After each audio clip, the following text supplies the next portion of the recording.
Jesus, help my om hierdie duiwel en die satangs uit my hart uit te los. Laat ek kan glo in U en vir almal kan ek lief wees voor. Maak nie saak wat gebeur het nie. Ek is baie lief vir U en ek weet Jesus is ook baie lief vir my en ek wil alles met U deel en U genade.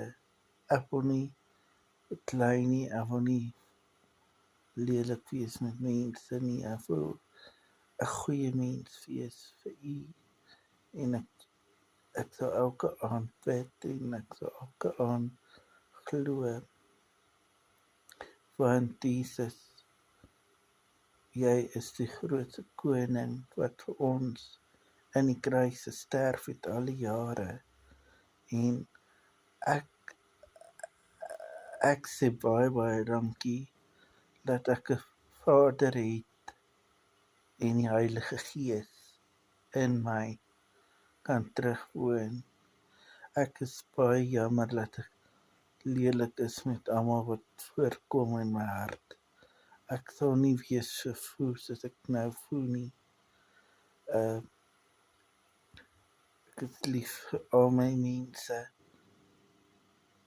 en vir al my werksmense ook. Ek sal alles kan beter maak soos ek moet.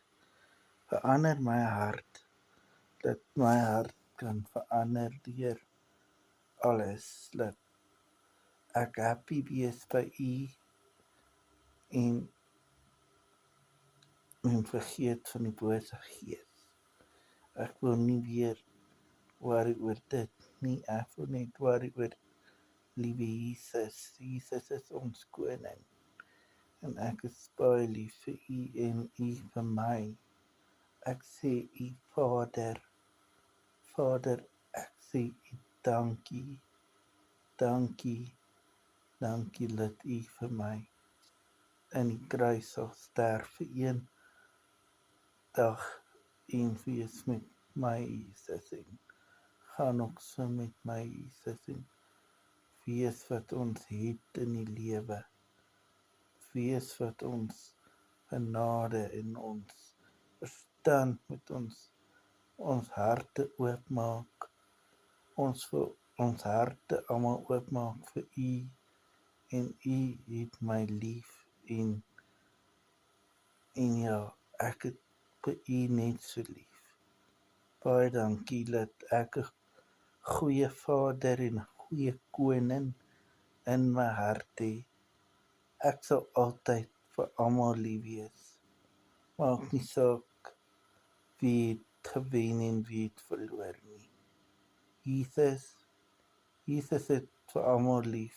Jesus het my lief. Ek verstaan Jesus is my koning, my Vader, my lewe.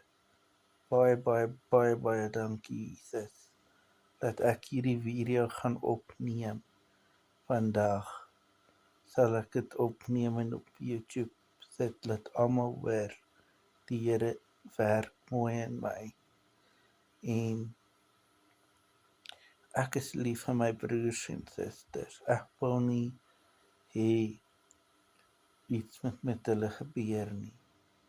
Ek wil nie hê alles moet van my af wegvat nie.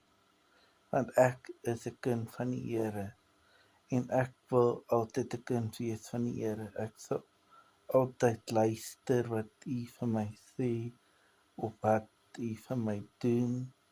Ek sê baie dankie in Jesus se naam, in die koninkryk en die krag en die heerlikheid tot op al die ewigheid. Amen.